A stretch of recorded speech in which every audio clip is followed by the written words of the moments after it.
இப்போ திடீர்னு பார்த்தீங்கன்னா யூடியூப் கம்யூனிட்டி ஆகட்டும் இல்லை நியூஸ் சேனல்ஸ் ஆகட்டும் எல்லாருமே கதறிக்கிட்டு இருக்காங்க. அது என்னன்னா, இந்த உலகம் அழிய போகுது, அதுக்கான அறிகுறிகள் தெரிஞ்சிடுச்சு அப்படின்னு சொல்லிட்டு ஒரு சில மீன்கள் வெளியில தென்பட்டதை வச்சுக்கிட்டு நிறைய பேர் பலவிதமான விஷயங்களை சொல்லிக்கிட்டு இருக்காங்க. அதுக்கு என்ன முக்கியமான காரணம்னு பார்த்தீங்கன்னா, இப்போ சமீப காலமா இந்த ஆங்கிலர் ஃபிஷ் அப்படிங்கிற ஒரு மீனும் அதே மாதிரி ஓவர் ஃபிஷ் அப்படிங்கிற இன்னொரு மீனும் கரை ஒதுங்கி இருக்கு.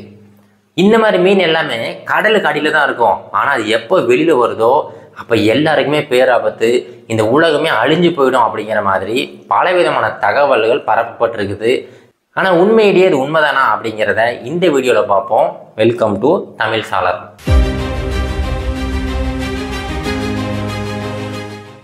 இப்போ இந்த நிறைய பேர் சொல்லிக்கிட்டு இருக்க அந்த ஃபிஷ் என்னன்னு பார்த்தீங்கன்னா ஓவர் ஃபிஷ் அப்படிங்கிறது. தமிழில் இதுக்கு பேர் துடுப்பு மீன். அது கிட்டத்தட்ட ரொம்ப நீளமாக இருக்குங்க. அது நீந்தறதை பார்த்தீங்கன்னா அப்படியே துடுப்பு போட்டுக்கிட்டே போகிற மாதிரி இருக்கும். அதனால தான் அதுக்கு பேர் ஓவர் ஃபிஷ் அப்படின்னு சொல்லிட்டு வச்சிருக்கிறாங்க. இந்த மீன் கரை ஒதுங்கி இருக்கு. இது கரை ஒதுங்குறதுனால என்ன சொல்கிறாங்கன்னா, அடுத்து ஒரு சில வருடங்களில் இந்த உலகத்துக்கு ரொம்ப பெரிய ஆபத்து இருக்குது, உலகமே அழிஞ்சு போயிட்டாலும் அழிஞ்சு போயிடும். நீங்கள் போய் சரித்திரத்தை புரட்டி பாருங்க, எப்பெல்லாம் அந்த மீன் வெளியில் வந்துச்சோ அப்போல்லாம் அந்த உலகத்தில் ஒரு பேரழிவு ஏற்பட்டிருக்கு அப்படின்னு சொல்லிட்டு பலவிதமான கதைகளை எல்லாரும் மக்கள் மனசில் புகுத்திக்கிட்டே இருக்கிறாங்க. இதுக்கெல்லாம் அடிப்படை எங்கே இருக்குன்னு பார்த்தீங்கன்னா ஜப்பான் நாட்டில் இருக்குது. ஜப்பான் நாட்டில் என்னென்னவோ கண்டுபிடிக்கிறாங்க. ஆனால் இங்கே என்ன பிரச்சனை அப்படின்னா, ஜப்பான் நாட்டோட புராணங்கள் இருக்குது பார்த்தீங்களா, அந்த புராணத்தில் இந்த மீனை பற்றி எழுதி வச்சிருக்கிறாங்க. அவங்களுடைய புராண கதைகள் படி இந்த துடுப்பு மீன் இருக்கு பார்த்தீங்களா, அது என்ன சொல்கிறாங்க அப்படின்னா, கடல் அரண்மனையிலேருந்து வந்த தூதுவன் அப்படின்னு சொல்லிட்டு இந்த மீனுக்கு ஸ்பெஷலாக ஒரு பேரே வச்சிருக்கிறாங்க.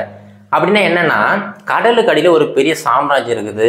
அந்த சாம்ராஜ்யத்தை ஒரு அரசர் ஆண்டுகிட்டு இருக்கிறாரு. இப்போ வந்து கடல் மூலமாகவோ இல்லை வேற சில விஷயங்கள் மூலமாகவோ இந்த பூமிக்கு ஆபத்து வரும்போது அங்கேருந்து இந்த மீனை ஒரு தூது மாதிரி அனுப்பி விடுவாங்க. எப்பெல்லாம் இந்த மீன் வந்து தூது சொல்கிறதுக்காக வெளியில் வருதோ, அதாவது கரை ஒதுங்குதோ, அப்போ எல்லாம் மனிதர்கள் இதை பார்த்து புரிஞ்சுக்கணும், அடுத்து கொஞ்ச நாட்களில் ஒரு பெரிய அழிவு உண்டாக போகுது அப்படின்னு சொல்லிட்டு அந்த செய்தியை தான் அதை கொண்டு வந்து சேர்க்குது அப்படின்னு சொல்லிட்டு ஜப்பானியர்கள் நம்பிக்கிட்டு இருக்காங்க. இப்போ ஜப்பானியர்களோட நம்பிக்கை மாதிரியே 2009 கிட்டத்தட்ட 20 முறைக்கு மேலே இந்த ஓவர் ஃபிஷ் அப்படிங்கிறது கரை ஒதுங்கி இருக்கு. அப்போல்லாம் வந்து மக்கள் வந்து சாதாரணமாக எடுத்துக்கிட்டாங்க. அடுத்து 2013 ஜப்பானுக்கு மிகப்பெரிய ஒரு பேரழிவு ஏற்பட்டுச்சு. அப்போ தான் மக்கள் எல்லாருமே பின்னோக்கி பார்க்க ஆரம்பித்தாங்க. 2009 இத்தனை முறை கடல் தூதுவன் வந்து நம்மக்கிட்ட சொல்லிக்கிட்டு இருந்திருக்கிறாரு, நாம் தான் அதை வந்து சரியாக கவனிக்காமல் விட்டுட்டோம் அப்படின்னு சொல்லிட்டு அந்த கட்டுக்கதையை நெஜ கதையை மாற்றுறதுக்கு எவ்வளவோ முயற்சிகள் பண்ணிக்கிட்டு இருக்கிறாங்க. இப்போ இந்த துடுப்பு மீன் ஏன் ஒரு சில டைம்களில் மட்டும் வெளியில் வருது அப்படின்னு பார்த்தீங்கன்னா, இந்த துடுப்பு மீன் நார்மலாகவே கடலோட ரொம்ப ஆழமான பகுதியில் தான் வாழ்ந்துக்கிட்டு இருக்கோம். ஆழம்னா கொஞ்சம் நஞ்சம் கிடையாதுங்க. கிட்டத்தட்ட 600லேருந்து 3000 அடி ஆழம் வரைக்குமே இந்த துடுப்பு மீன் வாழ்ந்துகிட்டு இருக்கோம். இப்போ 3000 அடி அப்படிங்கிறது மனிதர்கள் அவ்வளோ சுலபமாக ரீச் பண்ண முடியாது. அதனாலேயே இந்த துடுப்பு மீன் பற்றி ஆராய்ச்சியாளர்கள் அந்த அளவுக்கு ஆராய்ச்சி பண்ணதில்லை. எப்பயாவது இந்த துடுப்பு மீன் வெளியில் வரும் பார்த்தீங்கன்னா, அப்போ தான் அதை பிடிச்சி கொண்டு போய் உண்மையிலே துடுப்பு மீன் எப்படி இருக்குது, அதோட உருவமைப்பு எப்படி இருக்குது அப்படின்னு சொல்லிட்டுலாம் ஆராய்ச்சி பண்ணிக்கிட்டு இருந்திருக்கிறாங்க. அப்படி ஆராய்ச்சி பண்ணதில் ஒரு முக்கியமான விஷயத்தை கண்டுபிடிச்சிருக்கிறாங்க. எல்லா துடுப்பு மீன்களுக்குமே இந்த ஸ்விம் பிளாடர் அப்படிங்கிற ஒரு விஷயம் இருக்காது. இந்த ஸ்விம் பிளாடர்லாம் ஒன்றும் கிடையாதுங்க. நம்ம தண்ணிக்கு அடியில் போகணும் அப்படின்னா அந்த பொயான்சி மெயின்டைன் பண்ணால் மட்டும்தான் நம்மளால் தண்ணிக்கு அடியில் இருக்க முடியும். அப்படி இல்லைன்னா ப்ரெஷர் டிஃப்ரென்ஸ் காரணமாக நம்மளை ஆட்டோமேட்டிக்காக மேலே கொண்டு வந்து விட்டுடும். இதுதான் நீர்மூழ்கி கப்பலில் கூட பயன்படுத்துவாங்க. 2 டேங்க் எக்ஸ்ட்ரா வச்சுருப்பாங்க. அந்த டேங்குகளில் தண்ணீரை ஃபில் பண்ணுவாங்க. அதன் மூலமாக தான் நீர்மூழ்கி கப்பல் கொஞ்சம் கொஞ்சமாக உள்ளே போக ஆரம்பிக்கும். இது நீர்மூழ்கி கப்பலில் மட்டும் கிடையாதுங்க, நிறைய மீன் வகைகளில் இந்த ஸ்விம் பிளாடர் அப்படிங்கிறது இருக்கும். அந்த ஸ்விம் பிளாடரை பயன்படுத்தி தான் அந்த மீன்கள் எந்த அளவுக்கு ஆழமாக போகணும், எந்த அளவுக்கு மேலே வரணும் அப்படிங்கிறத சரியானபடி நிர்ணயிக்க முடியும்.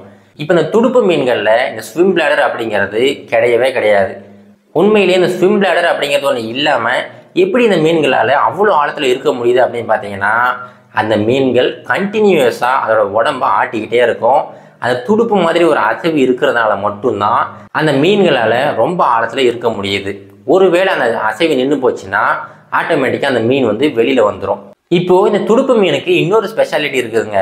அது எப்போ நகர்றதா இருந்தால் கூட எப்போவுமே வெர்டிகல் டைரக்ஷன் தான் மூவ் ஆகிட்டு இருக்கும். மற்ற மீன்கள் எல்லாமே ஹரிசாண்டலில் மூவ் ஆகிட்டு இருக்கும்.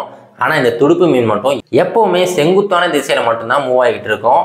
இதுக்கு முக்கியமான காரணம் என்னென்னா, அது செங்குத்தாக நகரும் போது அது ரொம்ப சுலபமாக அங்கே இருக்கிற என்விரான்மெண்ட்டோட அப்படியே கேமஃப்ளாஜ் ஆகிடும். கேமஃப்ளாஜ்னா அங்கே இருக்கிற அந்த சூழ்நிலை மாதிரியே அதோட உடம்புல இருக்கிற பளபளப்பு தன்மை காரணமாக அப்படியே மெர்ஜ் ஆகிடும்.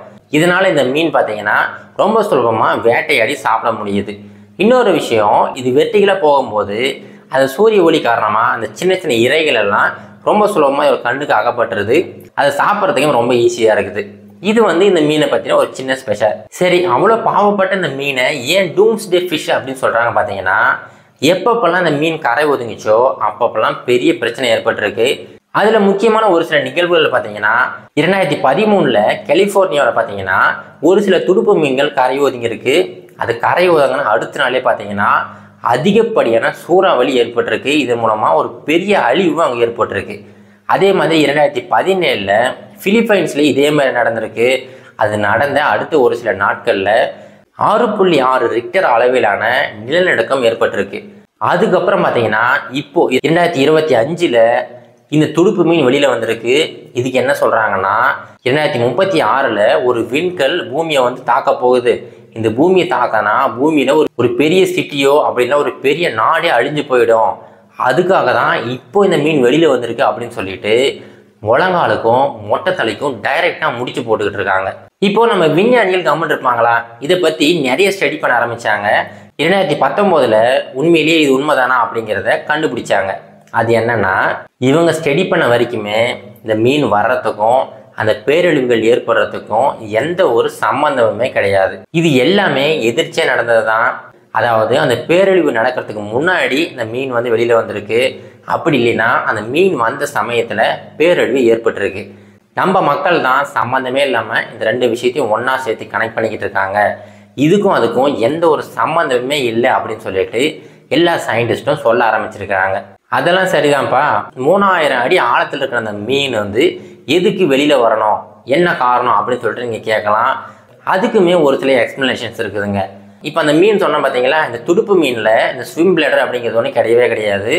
அதனால் அந்த மீன் கண்டினியூஸாக அதோட உடம்பை அசைச்சிக்கிட்டே தான் இருக்கணும். ஒருவேளை அதால் அசைக்க முடியல அப்படின்னா ஆட்டோமேட்டிக்காக அந்த மீன் கொஞ்சம் கொஞ்சமாக கடலோட மேற்பரப்புக்கு வந்துடும்.